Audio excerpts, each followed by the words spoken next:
हरसिल और मुखबा की ठंडी वादियों में प्रधानमंत्री की चंद घंटों की यात्रा उत्तराखंड में ऐसी सियासी गर्माहट छोड़ गई है जिसकी तपिश आने वाले कई दिनों तक महसूस होगी और जिसकी चपेट में आने से भारतीय जनता पार्टी के कई नेताओं का झुलसना तय माना जा रहा है। सियासी तौर पर पीएम की यह यात्रा कई मायने में अहम रही और मौजूदा राजनीतिक हालात में उत्तराखंड की सरकार के लिहाज से भी इसके कई मायने हैं। माना यह जा रहा है कि प्रधानमंत्री ने उस खबर पर मुहर लगा दी है जिसका इंतजार समूचा उत्तराखंड कर रहा है, जिसको लेकर उत्तराखंड की जनता सड़कों पर है, जिसको लेकर उत्तराखंड के लोग लगातार आक्रोशित हैं, लगातार मांग कर रहे हैं, लगातार प्रदर्शन कर रहे हैं। और वो मांग कुछ और नहीं बल्कि धामी के सबसे करीबी मंत्री प्रेमचंद अग्रवाल से जुड़ी हुई है। और अब प्रधानमंत्री की इस यात्रा के बाद प्रेमचंद अग्रवाल की छुट्टी तय मानी जा रही है। उसका एक सबूत देखिए, प्रेमचंद अग्रवाल उत्तरकाशी के प्रभारी मंत्री हैं।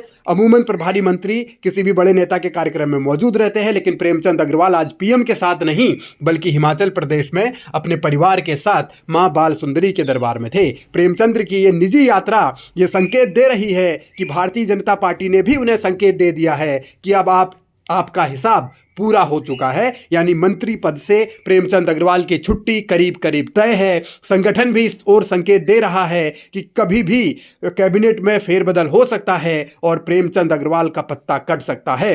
तो सबूत के साथ ये देख लीजिए कि प्रेमचंद अग्रवाल की विदाई होनी है। महेंद्र भट्ट खुद ये कह चुके हैं कि कभी भी कैबिनेट का विस्तार किया जाएगा। देखिए, मंत्रिमंडल के बारे में मुख्यमंत्री को निर्णय लेना है और बहुत जल्दी, क्योंकि उत्तराखंड के अंदर विस्तार होना है, वो विस्तार होगा।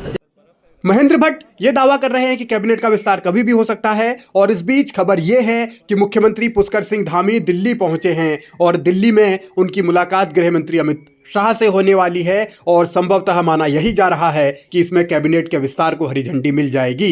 कैबिनेट मंत्री प्रेमचंद अग्रवाल के मुद्दे पर उत्तराखंड में उबाल है। गैरसैंण में पहाड़ी स्वाभिमान रैली के जरिए प्रेमचंद अग्रवाल को बर्खास्त करने की मांग की गई, यानी सरकार पर दबाव लगातार बढ़ रहा है। और इसी दबाव का नतीजा है कि अब जब कैबिनेट में फेरबदल होने वाला है तो प्रेमचंद अग्रवाल की छुट्टी की खबर पर भी मुहर लग रही है, यानी प्रेमचंद अग्रवाल को कैबिनेट से बाहर किया जाएगा। इसके संकेत करीब मिल चुके हैं। सियासी तौर पर यह माना जा सकता है, यह समझा जा सकता है कि प्रधानमंत्री की उत्तरकाशी की यात्रा, चाहे वो हरसिल हो चाहे मुखबा हो, दोनों जगह वो गए और वहां जिस तरीके से चर्चाएं मुख्यमंत्री के साथ हुई हैं, उसके बाद अब ये साफ है कि प्रेमचंद अग्रवाल को लेकर जो नाराजगी उत्तराखंड के लोगों में है, उस नाराजगी को भारतीय जनता पार्टी बढ़ने नहीं देना चाहती कि कहीं सत्ता तक उसकी आंच न पहुंच जाए। इसीलिए एक मंत्री की कुर्बानी बीजेपी देगी, ऐसा तय माना जा रहा है। और आने वाले दिनों में जब भी कैबिनेट रिसफल होगा, जब भी कैबिनेट विस्तार होगा, तो फिर प्रेमचंद अग्रवाल की विदाई का